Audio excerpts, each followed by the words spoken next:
9h30, 11h, Beau Fixe, Sandrine Danse, sur Belle RTL. Bonjour à tous, excellent jeudi, je suis ravie de vous retrouver, vous l'avez entendu, on vient d'en parler il y a un instant. La matinée sera consacrée à ABBA puisque débarque samedi à Forêt Nationale pour 2 représentations toute la troupe francophone du spectacle de cette comédie musicale Mamma Mia dont on va reparler puisque c'est un véritable carton international. On aura d'ailleurs l'une des chanteuses et interprètes comédiennes de cette comédie musicale au téléphone tout à l'heure qui nous en dira un petit mot. Et ça tombe bien parce que en plus nous allons vous offrir ce matin, en tout cas chacun des candidats qui aura l'envie et le plaisir de jouer avec nous, 2 places pour pouvoir justement assister à la représentation de samedi, la représentation de 15h. Et quand on parle d'ABBA, forcément, on invite Jean-Marie Potier. Bonjour. Bonjour Sandrine. Soyez le bienvenu. J'ai toujours entre les mains ce livre avec lequel on s'était rencontrés pour la première fois, je pense. Oui. Une légende nordique avec cette préface signée de Dave et ce livre sorti aux éditions Didier Carpentier. Ça fait 3 ans maintenant, à peu près 2 ans. Fin 2010. Fin 2010, voilà. 2 ans et demi. Voilà, mais cela dit, ABBA reste encore et toujours à la mode, reste toujours tendance, d'autant plus que est annoncée l'ouverture au mois de mai à Stockholm d'un musée, Oui. Carrément. Enfin, le musée ABBA va ouvrir. On l'annonce depuis des années et il va se trouver en fait dans un musée de la musique populaire, 5000 mètres carrés. Sur la musique populaire suédoise et dans ce musée il y aura le musée ABBA qui fera 2000 mètres carrés, des costumes, des disques d'or, des trophées, des objets personnels.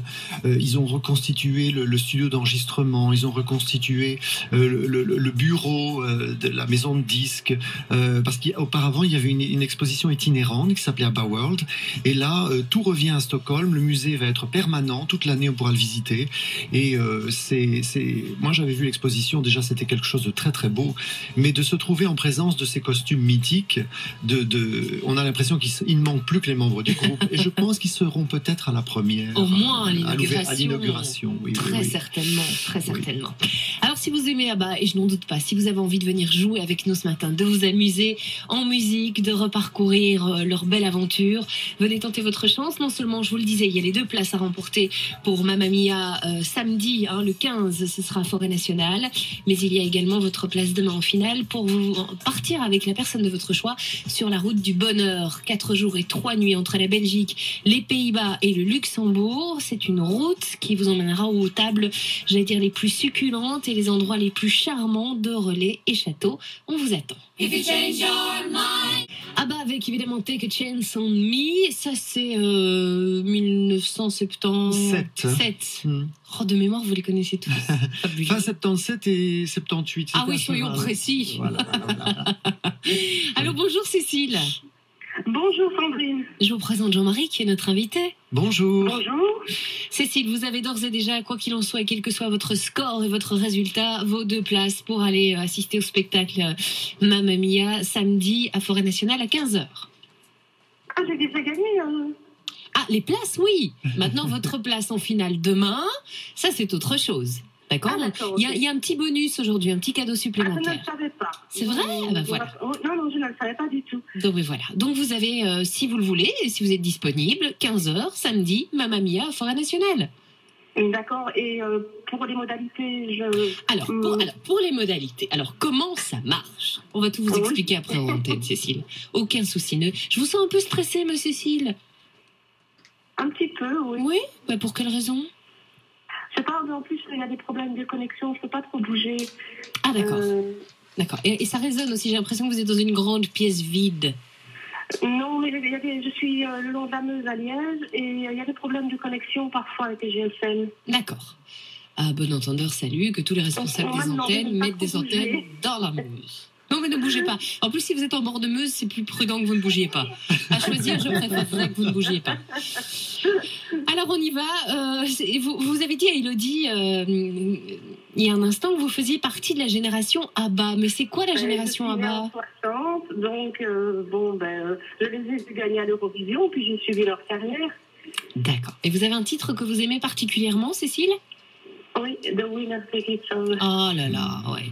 Mais alors, il n'y a Je pas plus... comprends bien les chansons, c'est assez triste. Ah oui, c'est ce que j'allais dire, il n'y a pas plus triste comme chanson dans leur répertoire. Mais très vrai. C'est vrai, oui. Il y en a d'autres. Oui, mais celle-là est... Mais elle est très, très mélancolique. Même plus, oui, triste. Oui, oui. Ben, ça parle de divorce, de séparation, de... Qui était vécu au sein réellement du... Oui, Alors, oui, sais oui, plus je lequel pense. des Et Björn s'est inspiré un peu de son divorce, oui, pour Ouais. écrire cette chanson. Ouais, qui est extrêmement... Et il le fait chanter à son ex-femme. En plus. Ouais, et elle la chante divinement bien. Cécile, 3 questions et peut-être une place donc vendredi en finale demain. Et là, ce serait pour aller vous balader sur la route du bonheur. D'accord. On va vous demander, Cécile, tout d'abord de reconnaître l'intro musicale d'un grand succès d'ABBA. Vous écoutez la musique. Si vous avez reconnu de quel titre il s'agit, vous nous le dites. Sinon, vous attendez les propositions. D'accord ? D'accord. Écoutez.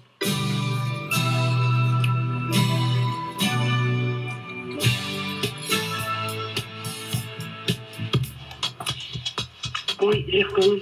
C'est quoi ? Knowing you.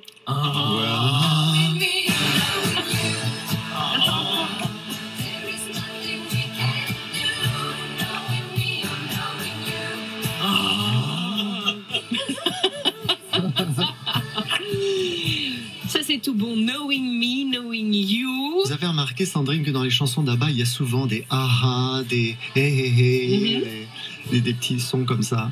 C'est parce qu'ils ne savaient plus quoi écrire à la place ou... Oh, c'était pour la musique. je vais me faire des amis ce matin. Oh, ça remplaçait peut-être des paroles, mais c'était aussi des sortes de gimmicks musicaux, quoi. Voilà. Qui étaient propres au groupe, en fait. Oui, tout à fait. Ouais, parce que tant qu'on nous fait pas la remarque, finalement, on se rend pas vraiment compte. Oui, Maintenant oui, que vous oui. l'avez dit, je vais passer en revue ici l'album que j'ai pour y être plus attentive. Et il y a toujours cette magie assez incroyable qui fait que, quel que soit... Parce que vous parliez, Cécile, de génération ABBA, même les enfants qui découvrent ABBA ou qui entendent des morceaux maintenant, il y a on se rend compte que ce sont des tubes parce qu'on les a tellement rapidement dans l'oreille. Oui, Ça, c'est vrai. C'est Oui. vrai, hein? Et puis le film a fait beaucoup aussi. Hein. le film. Les mélodies sont tellement... on peut les fredonner sous la douche. Ceci dit, les chansons sont très difficiles. Sophie Delmas vous le dira peut-être tout à l'heure au téléphone. Les chansons sont très, très difficiles à chanter quand on veut vraiment les chanter. Mais on peut les fredonner sous la douche. Les mélodies sont... Et puis très vite mémorisables, comme vous disiez, oui. Deuxième question, Cécile. Oui. C'est dans la ville de Brighton, sur la côte anglaise, qu'a lieu en 1974 le concours Eurovision de la chanson. Un groupe connu dans leur pays mais inconnu du reste du monde monte alors sur scène et le commentateur de la BBC annonce que cette chanson fait partie des favorites. Le groupe s'installe sur scène, le chef d'orchestre Sven-Olof Waldorf lève sa baguette. Mais on vous demande, Cécile, comment ce chef d'orchestre était-il habillé? Dans quel costume était-il? En costume de clown ou le costume de Napoléon? Je dirais Napoléon. Ah bah vous dites bien avec Waterloo, évidemment. Napoléon. J'ai failli dire en uniforme de l'armée, mais je suppose que vous n'auriez pas accepté. Non, on aurait demandé effectivement de préciser, Ouais. parce qu'uniforme de l'armée, c'est large. Ça avait dû faire sourire quand même à l'époque, c'est assez révolutionnaire de faire ça. Oui, d'ailleurs, quand on revoit les images, on sent que le public, tout d'un coup, il y a des rires, il y a quelques applaudissements, parce qu'on ne s'attendait pas. C'est la première fois qu'un chef d'orchestre... À l'époque, dans le concours Eurovision, il y avait encore le grand orchestre, dirigé à chaque fois par un chef d'orchestre de chaque pays. Et là, ils avaient choisi de l'habiller en Napoléon. C'est la première fois que ça arrivait dans l'histoire du concours. Et voilà. Et c'était un des chefs d'orchestre arrangeurs d'ABBA sur les premiers albums. Il travaillait avec eux. Et puis, et alors sur la pochette du disque, le 45 tours ou l'album, on voit aussi Napoléon, mais ce n'est pas le même. C'était le bassiste d'ABBA qui s'appelait Mike Watson. Je regarde, parce que dans votre livre, il y avait toutes les pochettes d'albums à la Oui, fin. Il faut que je vous avez à la fin, alors la pochette de Waterloo, ils sont tous les quatre et au centre, au fond, près de la fenêtre de dos. on voit Napoléon. Et c'est le bassiste qui l'avait choisi parce qu'il était petit. Donc, Napoléon, évidemment. C'est Cécile. Oui. Troisième et dernière question. Vous avez pour le moment 11 points. Si vous répondez correctement, vous aurez 21 ou 31 points. Sur le thème d'un amour perdu, ce single sort en Suède et se classe en tête pendant 9 semaines et est interprété par Frida. En 1976, c'est la version anglaise qui est éditée. Il devient numéro 1 en Australie pendant 14 semaines. Les paroles changent et parlent alors de 2 vétérans de la guerre du Mexique. De quel succès d'ABBA s'agit-il ? Fernando. Bravo, on a affaire à une experte.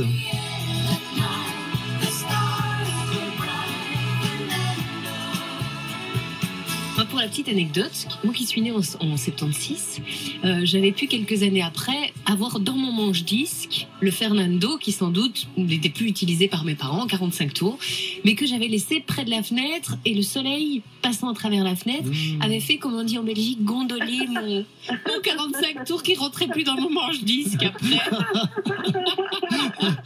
C'est le genre d'aventure qu'on n'a plus maintenant, mais Fernando, avec une sonorité, ça vous fait rire vous Cécile? Avec une sonorité quand même assez différente des autres tubes d'ABBA. Oui, sonorité sud-américaine. Mais comme vous le disiez, donc la première version, c'est chanté par Frida. C'était pour son album solo. Elle enregistre fin 75 un album solo. Agnetha en a fait un aussi, et sur lequel il y avait SOS. Frida avait Fernando, Björn et Benny lui avaient composé cette chanson et elle reste numéro 1 pendant 9 semaines. Donc, énorme carton. Leur manager, Steve Anderson, dit il va falloir en faire une version anglaise parce que ça va sûrement cartonner. Et puis, ils avaient aussi Dancing Queen qui était prête. Alors, ils ont hésité entre les deux. Qu'est-ce qu'on sort, Fernando, Dancing Queen? Mais ils avaient l'habitude souvent d'alterner dans les sorties, un titre lent, un titre plus rapide, plus rythmé. Voilà. Et donc, ils ont choisi Fernando, et puis c'est allé crescendo, puisque après de la même année, en 76, il y a eu Dancing Queen, Money, Money, Money, enfin bon. Et on parle d'un retour en studio d'Agnetha, non? Oui. En solo. Oui, elle est en train d'enregistrer un album qui devrait sortir avant l'été chez Universal. Et avec le producteur, c'est Jörgen Olafsson, qui a travaillé avec Britney Spears, qui a travaillé avec les Westlife. Et alors, il paraît que... Bon, il y a beaucoup de rumeurs autour de ça, évidemment. Ça suscite tellement d'intérêt. Mais il y a une chose qui est certaine, c'est que Gary Barlow des Texas a écrit au moins une chanson. Parce qu'il écrit des chansons. C'est pas bien.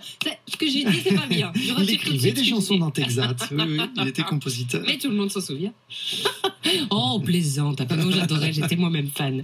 Cécile, vous avez 31 points. Oui. Mais c'est bien. C'est un beau score. C'est un très beau score. Si on ne s'entend plus, vous avez de toute façon vos 2 places pour aller assister au spectacle. Élodie va tout vous expliquer hors antenne. Et peut-être à tout à l'heure, Cécile, d'accord? D'accord. Merci, Sandrine. Au revoir. Venez vous aussi jouer avec nous au 070 344 040. On vous attend. Bel RTL, première radio francophone. Waterloo, la version française qui avait été enregistrée à Paris, et on ne peut pas s'empêcher de sourire parce qu'on se rend bien compte que qui chante, mais que c'est du phonétique, quoi. Complètement. C'est un peu fjordifié, tout ça. Et Björn, que j'ai interviewé il y a pas très longtemps, me disait au téléphone que ils avaient eu beaucoup de problèmes avec les intonations. Parce qu'en anglais, par exemple, sur le mot Waterloo, c'est... Waterloo, oui. Et en anglais, c'est Waterloo. Oui.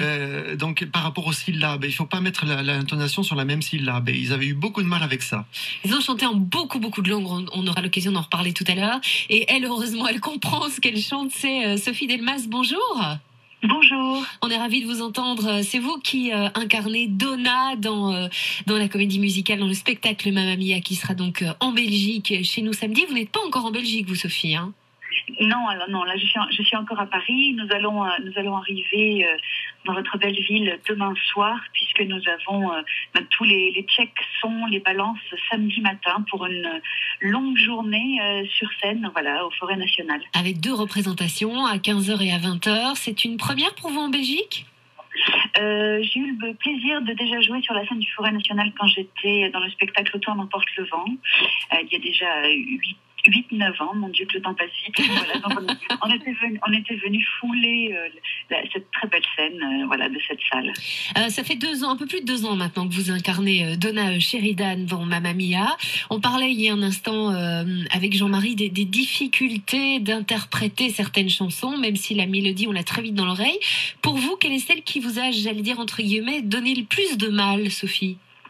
Écoutez, avec beaucoup de sincérité, je n'ai pas le souvenir qu'une des chansons m'ait donné le plus de mal. Le travail qu'a fait Nicolas Nebo, donc qui est l'adaptateur du livret musical, qui a eu le challenge à relever, donc d'adapter en français ces chansons mythiques d'Abba. Il a fait un travail d'orfèvre. Il a essayé d'épouser les mêmes sonorités pour qu'on ait le sentiment presque d'entendre de l'anglais, alors qu'on chante vraiment en français, et de raconter une histoire voilà, tout aussi précise que l'ont voulu Björn et Benny quand ils ont écrit ces chansons-là. Ça veut dire exactement la même chose, mais il fallait quand même que pour nous, Français, quand on les écoute, il y a un vrai plaisir à les entendre. Donc, très honnêtement, tout est super. Toutes les chansons coulent de source, j'allais dire en français. Vous êtes à votre 40e représentation, vous, Sophie ? Alors, vous savez quoi ? On va avoir le bonheur de fêter chez vous, donc au Forêt Nationale, la 600e. Oh, wow. Bravo, félicitations. Belle représentation.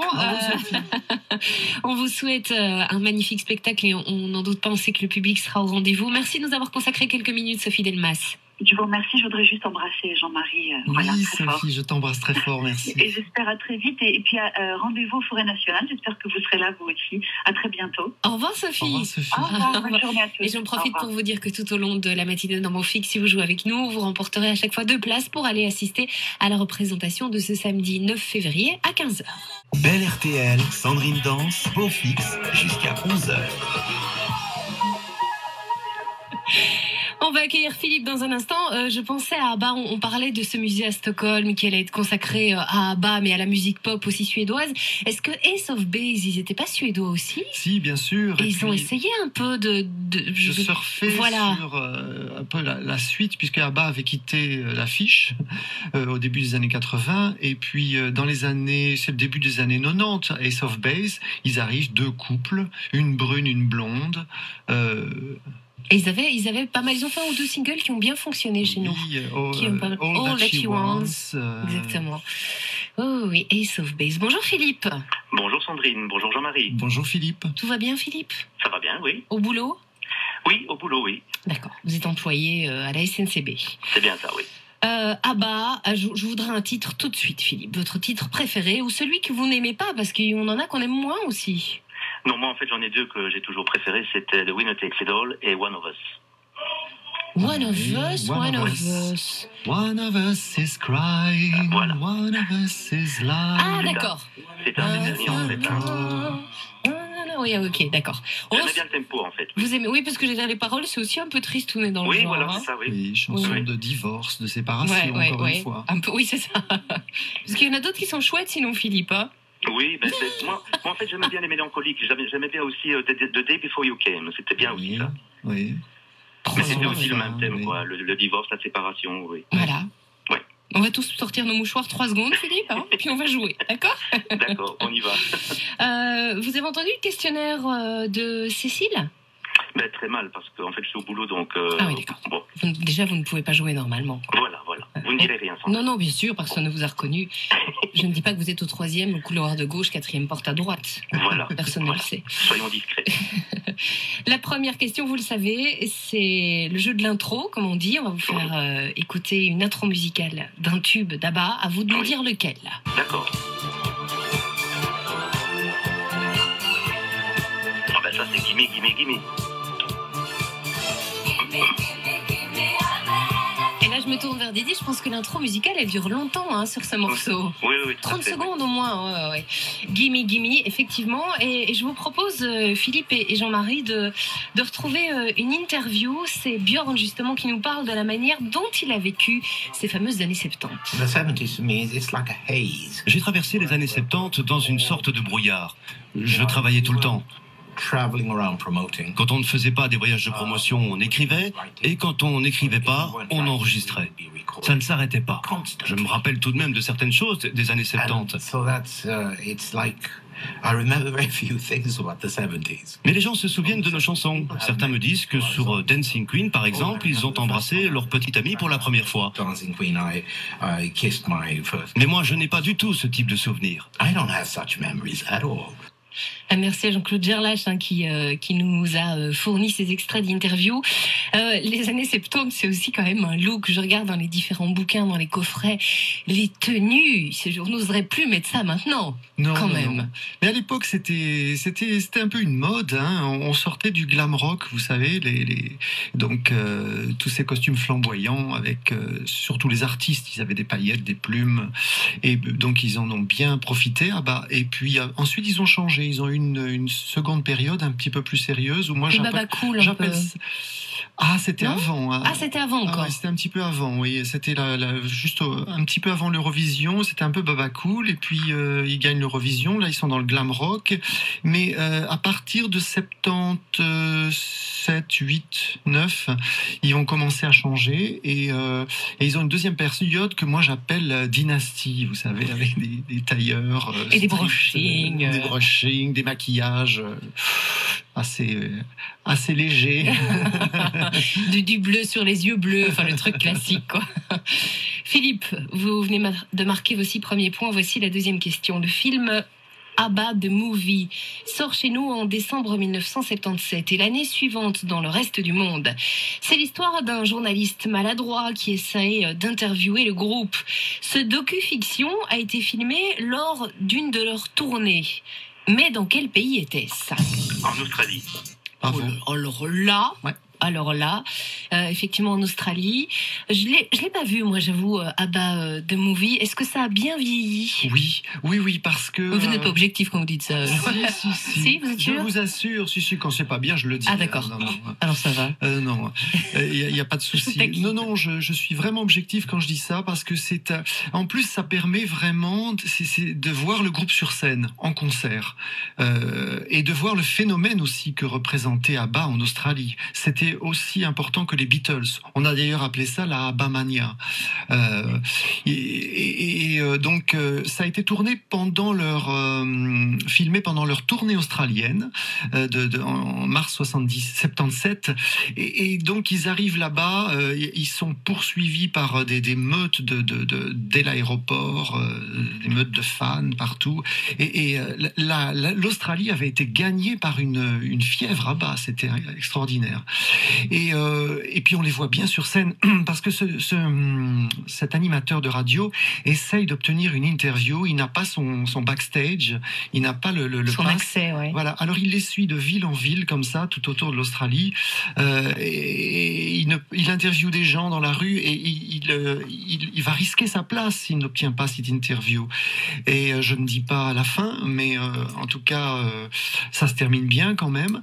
Et on voit le groupe interpréter ses grands succès sur scène, c'est vraiment chouette. Il y a encore moyen de le trouver, ce docu-fiction, en DVD ou... En DVD, en Blu-ray. Oui. Je me tourne vers Juan qui est un grand fan. Je l'ai pas. Non, Juan. Oh, mais il n'y a pas ton anniversaire bientôt ? En février, non ?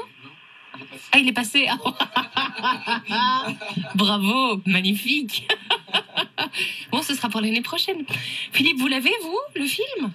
Non, je ne l'ai pas. Vous l'avez pas non plus. Et votre anniversaire, c'est quand, vous ?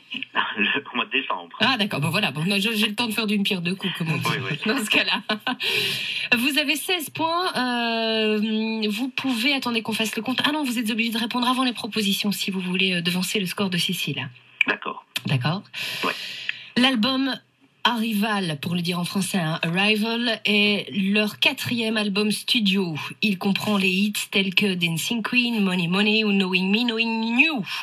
Sur la pochette, on voit Agnetha, Benny, Frida et Björn posant dans un moyen de transport. Un hélicoptère.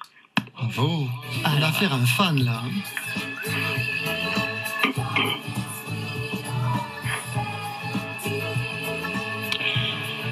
On a l'impression que c'est un groupe, quand on voit, le merchandising, quand on voit les looks qu'ils avaient, le travail des pochettes, qui gérait extrêmement bien finalement leur rentrée financière. Oui. Sagement, j'allais dire en bon père de famille, intelligemment. Ils investissaient l'argent qui rentrait dans des sociétés. Ils ont fini par être cotés. Enfin, ces sociétés ont été cotées en bourse. C'était pas le groupe qui était coté, mais c'est les sociétés qui lui appartenaient. Donc, ils avaient une galerie de peinture, ils avaient des supermarchés, ils étaient propriétaires de leur maison de disques, ils ont fait construire leur studio d'enregistrement. Donc, tout l'argent était réinvesti. La tournée 77 dont on parlait tout à l'heure, tournée australienne et européenne aussi, ils étaient venus à Anvers. Et à l'époque, et puis donc ils avaient mis beaucoup d'argent dans cette tournée aussi, rien n'était gaspillé. Et alors les petites poupées, parce que ça j'ai découvert ça dans le livre, des espèces de petites poupées à mon avis qui doivent avoir la taille des Barbie. C'est eux aussi qui ont produit ça? Non, c'est pas eux. C'était la marque, je sais pas si elle existe encore, Matchbox, qui avait développé ces poupées. Les garçons ressemblaient un petit peu aux membres d'ABBA, les filles pas du tout. D'accord. Les poupées, vous ne les avez pas, Philippe? Non. Non, je ne sais pas. C'est parce que ce sont des pièces de collection. On sait que les collectionneurs, sont à mon avis à la recherche Elles sont très recherchées. Ouais, je me doute, avec leurs tenues et leurs petits vêtements. Bon, Philippe, la bonne nouvelle, c'est que vous venez de totaliser 36 points. Vous avez fait un parcours sans faute. Magnifique.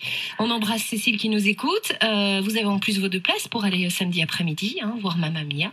Oui. D'accord. On va voir ce que font les autres candidats. Ils vont devoir régaler le score, faire un sans faute aussi, mais je sais qu'ils en sont capables et on devra aller jusqu'à la question subsidiaire. D'accord. D'accord, à tout à l'heure, Oui. Philippe. À tout à l'heure, Sandrine. Allez, venez relever le défi. Jouez avec nous ce matin au 070 344 040. Une place en finale pour la route du bonheur et puis 2 places pour le spectacle.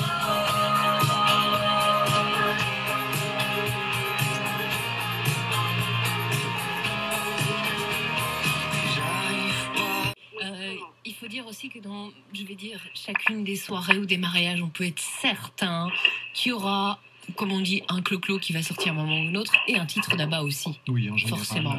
Et ça, tout de suite, et ça remplit les pistes de danse. Même dans les discothèques, dans certaines soirées, vous mettez du ABBA, tout de suite, la piste se remplit. Mais elle est tellement festive, cette musique aussi. Elle donne envie de danser, de bouger. On ne peut pas tenir en place. Ah, c'est certain. C'est la torture. On pourrait faire un jeu comme ça. On met de la musique et on ne bouge pas. Dominique, il y a du bruit chez vous. Qu'est-ce que vous faites? Non, il n'y a pas de bruit. Faites un peu de rangement en même temps. Si, il y a du bruit. Mais si, il y a du bruit. Ah, je confirme. Nous sommes 1, 2, 3, 4. Nous sommes... Il y a du bruit. Ah oui. Ah oui. Enfin, Dominique. Ça fait rire. 3 questions et un parcours sans faute. Vous n'avez pas le choix, Dominique. Vous devez chaque fois répondre avant les propositions. On y va pour le jeu de l'intro? Ok. C'est parti.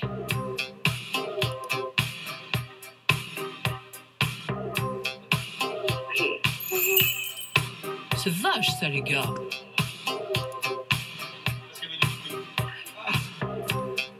Je ne sais pas. Alors, proposition, est-ce l'intro de One of Us ou The Day Before You Came? Moi, je dirais le premier. One of Us. Eh bien, non. C'était 2. C'était pas facile. Non, pas du tout. Non, c'était pas évident, malheureusement. C'était dommage, Dominique, je suis un peu dépitée parce que je sais qu'on va continuer à faire le questionnaire évidemment pour le plaisir, mais vous ne pourrez pas égaler le score de Philippe, The Day Before You Came. On a énormément parlé, c'est vrai, Jean-Marie, de cette idée, et on se demande finalement s'ils ne l'entretiennent pas, que le groupe se reforme un jour. Il y a des choses qui ont été dites, beaucoup de choses qui ont circulé. Et Jean-Claude Gerlach, lorsqu'il a rencontré Björn, lui a posé cette question parce qu'en parlant de rumeurs, on a souvent dit aussi que c'était à cause d'Agnetha, notamment, que le groupe ne s'était jamais reformé. No, it doesn't have anything to do with her. It's just that we never... Non, ça n'a rien à voir avec Agnetha. C'est juste qu'on n'a rien fait pour que cela devienne réalité. On ne s'est jamais dit, allez, maintenant, on va faire un nouvel album, on se remet à écrire pour ABBA. Mais ça ne s'est jamais passé. Je ne sais pas exactement pourquoi. Je suppose que c'est un manque de motivation artistique. Donc il n'y a jamais eu, j'allais dire, réellement de bisbrouille entre eux et avec Agnetha? Je pense que cette rumeur, elle vient du fait que durant la carrière d'Abba, parfois elle a été un frein pour la promotion. Elle est préférée rester à la maison, s'occuper de ses enfants en bas âge, plutôt que d'aller à travers l'Europe, parfois aux États-Unis, faire de la promotion.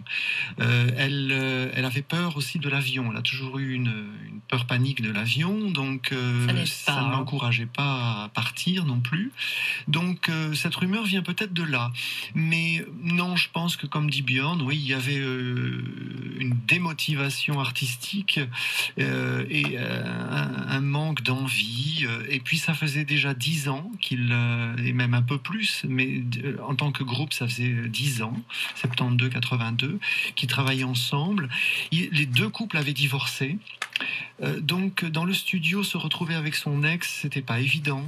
Björn et Benny étaient partis sur une comédie musicale aussi, Chess, dont on a connu le fameux One Night in Bangkok, qui est tiré de cette belle comédie musicale.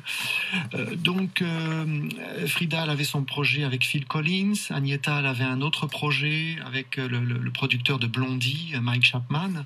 Donc ils partaient vers ils prenaient d'autres chemins, d'autres routes. Et puis moi, comme je dis souvent, elles ne se sont plus croisées, ces routes. Et c'est peut-être pas plus mal, dans un sens, parce que être attendu comme ça, s'il s'était reformé, c'était prendre de gros risques de ne pas retrouver ce même succès et cette même flamme. Voilà, oui. Et actuellement, on leur pose toujours cette question, est-ce que vous allez vous reformer? Non, ils ne le feront jamais. Parce qu'ils ne veulent pas, que sur scène, on voit 4 sexagénaires maintenant. Ils sont plus près des 70 que des 60. Donc, non, c'est vraiment... ils n'ont pas envie de ça.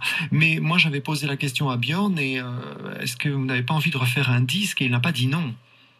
Donc un disque peut-être, oui, la scène pas. Il n'aurait pas besoin de faire de la promotion, ça se vendrait tout seul. Voilà, il pourrait refaire un disque, un single, un album, je ne sais pas. Mais en même temps, il y a un challenge là, il y a des risques, parce que je crois que quelque part, Björn et Benny, même s'ils ont une bonne chanson, ils ont peur de ne pas être à la hauteur de leur précédent succès et de se faire tirer à boulet rouge dessus. Dominique, on fait les 2 autres questions juste pour le fun, d'accord? Oui.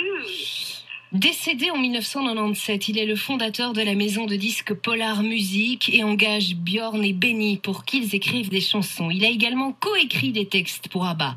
Son importance est telle qu'on l'a surnommé le 5e membre du groupe. De qui s'agit-il ? Vous n'auriez pas su, Dominique? Stig Anderson ou Benny Edwards? C'était Stig. Effectivement, donc pas de regret par rapport à ça. 5e membre du groupe, mais qui se faisait extrêmement discret, en tout cas dans les médias, non? Oui, de temps en temps, il a pris la parole, mais c'est vrai qu'il était plutôt discret. Il était dans l'ombre, il travaillait énormément dans l'ombre. Et alors ce monsieur, il a une importance capitale dans la carrière d'ABBA, parce que dès les années 60, il va travailler avec Björn. Ensuite, Björn rencontre Benny en 66, il lui présente Benny, et puis Björn travaillait, composait des chansons pour Polar Music, qui existait déjà, la maison de disques, et ensemble, Björn dit, moi je veux maintenant travailler avec Benny parce qu'il a un génie musical, ensemble ça fonctionne bien, et Stig lui a dit, mais moi je n'ai qu'un salaire, et Björn a dit, ça fait rien, on va le partager en 2. Donc ils ont commencé comme ça, 50-50, ils se sont partagés un salaire, et puis ils ont rencontré ensuite leur futur fiancé quelques années plus tard, en 69. Vous vous rendez compte que Björn rencontre Agnetha à 1 mois d'intervalle de Benny qui rencontre Frida. C'est amusant. Et puis voilà. Et alors Stig Anderson, dans l'ombre, va tout planifier. Parce que, disons que Björn, Benny, Agnetha et Frida sont la partie artistique, et lui, la partie show, et lui, il est la partie business, si je puis dire. Donc, mais tout ça est fait, chaque semaine, ils font une réunion pour décider. C'est fait d'un commun accord. Hein. Voilà, donc... Et voilà, il planifiait tout. Avant l'Eurovision, il fait le tour des grandes capitales européennes avec des maisons de disques pour signer, afin que le disque sorte qu'il gagne ou pas à Brighton, à l'Eurovision, au moins le disque allait sortir. Cela dit, il a eu un Oui. bon feeling quand même, hein, le gars. Le gars, comme aurait dit l'autre. Dominique, dernière question juste comme ça. Allez. Judy Kramer est la productrice de la comédie musicale Mamma Mia et vers 1995, Björn lui donne le feu vert et il lui dit « Si tu trouves le bon scénariste et la bonne histoire, alors pourquoi pas ?» Elle l'a convaincu qu'il ne s'agirait pas d'une nouvelle ABBA Story ni d'un spectacle en hommage au groupe. Ce que vous avez vu de la comédie musicale ou le film, vous souvenez-vous justement dans quel pays se déroule cette fameuse histoire? En Grèce. Oui, exactement, en Grèce. Dans le film, évidemment, on se souvient tous de cette petite chapelle au perché, qui est absolument magnifique. Oui, c'est la Grèce. Étonnant choix quand même. Oui, mais bon, parce que ça convenait à l'histoire, il fallait que je pense une touche exotique. Et puis bon, vous connaissez l'histoire de Mamma Mia, hein, c'est cette Donna qui tient une pension, un petit hôtel sur une île grecque, voilà, qui est une mère célibataire. Elle a sa fille qui a 20 ans, qui va se marier, mais qui n'a jamais connu son père. Et la fille, Sophie, découvre en cachette de sa mère, dans son journal intime, que 20 ans plus tôt, elle a eu 3 fiancés. Donc, elle a 3 pères potentiels. Donc, Sophie, qui va se marier, écrit à chacun de ses... Papa susceptible de l'être. Voilà. Et elle leur écrit, elle les invite au mariage, mais elle ne dit pas qui elle est. Et ils vont arriver, ils vont débarquer sur l'île. En plus, il y a les anciennes copines de Donna, les Dynamo, parce que dans les années 20 ans, plus de 20 ans plus tôt, elles avaient formé un groupe, Donna et les Dynamo. Donc, elles débarquent aussi, et ça va être la fête, ça va être des retrouvailles, ça va être des histoires d'amitié, des histoires d'amour. Des règlements de compte un peu. Des règlements de compte, bien entendu. Mais ça fait un spectacle vraiment magnifique. Et Dominique, ça tombe bien, parce que même si on ne vous retrouve pas demain en finale, vous gagnez vos 2 places pour aller assister à Mamma Mia samedi à 15h à Forêt Nationale. D'accord ? Génial. On vous embrasse, Dominique. Merci, Au revoir. Bonne journée, Dominique. Philippe est en tête avec 36 points. Venez égaler le score. Tentez l'aventure au 070 344 040. I never take anything for granted. Belle RTL, Sandrine Danse, Beau Fixe, jusqu'à 11h. Bonjour Chantal. Bonjour. Oh, Bonjour Chantal. ça va Chantal? Non, j'ai plus de voix, Ah d'accord. mais je vais essayer de parler quand même. Hein. Oui. C'est adorable. Ah bon? Non, mais c'est... Ça fait mal, hein, quand même. Ah, vous avez une trachée, une laryngite, quelque chose comme ça? Exact. Ah, aïe aïe aïe. C'est pas parce que vous avez trop chanté. Exact. Ah bon. Ça, c'est vrai. Vous êtes du côté de l'Imlet. Voilà. Bon, je vais pas trop vous poser de questions, alors Chantal, ni même vous demander de chanter. Je vois juste qu'Élodie a noté sur votre petite fiche que parmi vos coups de cœur en ce qui concerne ABBA, il y a Gimme Gimme notamment. Oui. Voilà, qui est un titre extrêmement dansant. On papotait un petit peu ici aux antennes, parce que quand on parle d'ABBA, ils sont nombreux nos collègues à venir pousser la porte. Et on se rappelait, parce que Jean-Marie, vous avez fait un livre, on vous avait reçu l'année dernière sur la cuisine suédoise et sur les recettes, et on avait parlé de ces fameuses conserves ABBA. Oui. Qui existait avant le groupe. Bien sûr, oui, qui existe toujours en Suède, la marque ABBA. Et le groupe avait dû demander l'autorisation au PDG pour utiliser ce nom, puisque leur nom avant était compliqué jusqu'à fin 73. Ils avaient Agneta, Björn, Benny et Frida. C'était impossible à prononcer, c'était pas, surtout à l'international. Donc ils ont choisi les initiales de chacun de leurs prénoms, puisque Frida s'appelle Annifrid. Et ils ont demandé l'autorisation, et le PDG avait dit oui, écoutez, il n'y a pas de problème du moment que vous ne nuisez pas à notre image, que vous ne portez pas atteinte. Mais ça leur a fait une publicité d'enfer. Incroyable. Dans votre livre, il y a la photo d'un tube de Tarama. Oui, c'est ça. Oui. Avec en plus un look des années 70 qui est absolument craquant. Chantal. Oui. Vous l'avez entendu, vous êtes obligée de répondre à chaque fois avant les propositions. Oui. D'accord ? D'accord. Allez, c'est le jeu de l'intro. On vous fait écouter une intro musicale et vous nous dites à quel titre il appartient.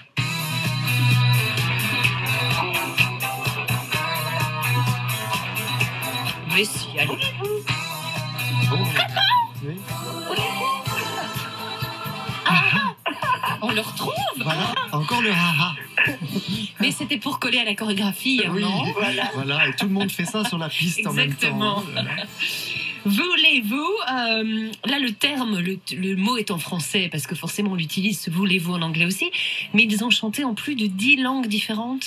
Non, ABBA non, c'est la comédie musicale qui est en 15 langues. D'accord. Mais ABBA a chanté en suédois, en anglais, en français, mais une chanson, Waterloo, et puis il y a Italien, cette petite non phrase, voulez-vous. Il n'y a pas eu... Il n'y a pas eu d'italien, il y a eu de l'allemand et de l'espagnol. Ah oui, et voilà. Voilà. Mais nous, par contre, ce qu'on peut vous proposer, c'est extrait de la comédie musicale Mamma Mia. On va jouer pour du beurre, hein, Chantal, mais écoutez cette version en mandarin et dites-nous à quel titre ça appartient.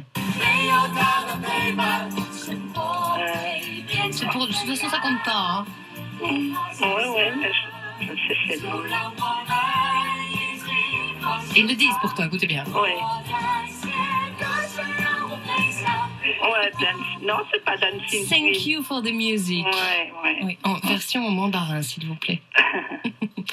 Bon, deuxième question, Chantal. Dans le projet du musical, Björn partageait l'enthousiasme de l'équipe, mais Benny, par contre, lui, était un petit peu plus réservé. Finalement, le 6 avril 1999 a eu lieu la première mondiale de Mamma Mia, et le public et les critiques sont emballés d'emblée. On vous demande dans quelle ville a eu lieu cette première levée de rideau. Finalement. Pardon ? Londres. C'est la bonne réponse. Yes. Étaient-ils présents tous les quatre pour la première à Londres ? Non, il n'y en avait que 3. Agneta était restée à Stockholm. Il y avait Björn, Benny et Frida qui étaient présents. C'était le 6 avril 99 qui coïncidait aux 25 ans, l'anniversaire des 25 ans de Waterloo. Et la réaction pleine d'humour de Björn a été de dire après à la productrice tu vois, je te l'avais bien dit, hein, genre, oui. c'est certain que ça allait marcher, alors que c'est elle qui lui avait dit, je te promets que je te dirai ça. Oui, parce qu'au début, ils étaient réticents, hein, tous les deux, Björn et Benny. Ils avaient peur que ça, je veux dire, abîme un peu l'image qu'on avait là-bas. Oui, et que leur œuvre, entre guillemets, soit un petit peu déformée, quoi, et que ça se casse la figure aussi. Chantal, dernière question. Si vous répondez avant les propositions, vous totaliserez 36 points. Et on a Jean-Claude encore. C'est vrai, effectivement. Excusez-moi, non, mais je regarde le timing, plus Alain qui rentre. Écoutez ceci, Chantal. Après la première à Londres, le spectacle a reçu des critiques très positives. J'ai pensé que c'était un gros succès. Mais c'est surtout lors du show à Toronto, juste après Londres, que j'ai su que Mamma Mia allait faire le tour du monde. C'était merveilleux parce que je ne m'attendais vraiment pas à ça. Chantal, dernière question, c'est parti. Les 4 initiales de ABBA vont caracoler partout dans le monde. Tubes, albums de platine, tournées affichant complet font partie, on l'a entendu tout à l'heure, de leur quotidien. Frida, ou si vous préférez Annie Fried, n'est pas née en Suède. Dans quel pays est-elle née ? À l'Allemagne. Norvège. Ah, zut ! Oui, c'était la Norvège. Et vous le saviez en plus, oui. Près de Narvik. Ah, zut, Chantal. Bon, écoutez, on vous offre les 2 places pour aller assister au spectacle Mamma Mia samedi après-midi à 15h, d'accord ? Super. À Forêt Nationale. Récupérez votre voix pour que vous puissiez chanter. D'accord. On vous embrasse, Chantal. Merci mille fois. Et c'est Philippe que l'on retrouve demain pour la finale. Oui, Sandrine, je suis là. Ça va, Philippe ? Ça va. Faudra, j'ai eu chaud quand même avec Chantal. Oui, hein, elle était forte. Hein. D'autant plus que sur la Norvège, là, ça se serait joué à un cheveu, comme on dit.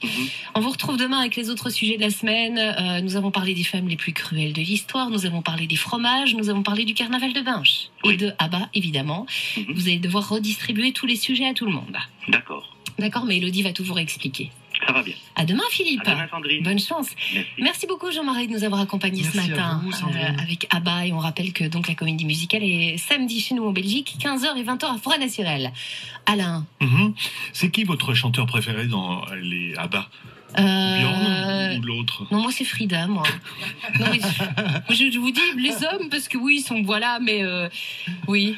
Pourquoi ? Ils sont moches ? Non, je sais pas, je demande. Ils sont moches ? Ben non, je vous dis. Mais c'est pas particulier. particulier, c'est un autre physique. Ah, quoi. C'est un autre physique. C'est une autre oui. époque. On est mieux en Belgique, c'est ça, vous voulez dire hein? Oui.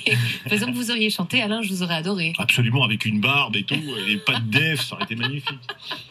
Est-ce que le tir-lipot existait dans les années 70? Oui.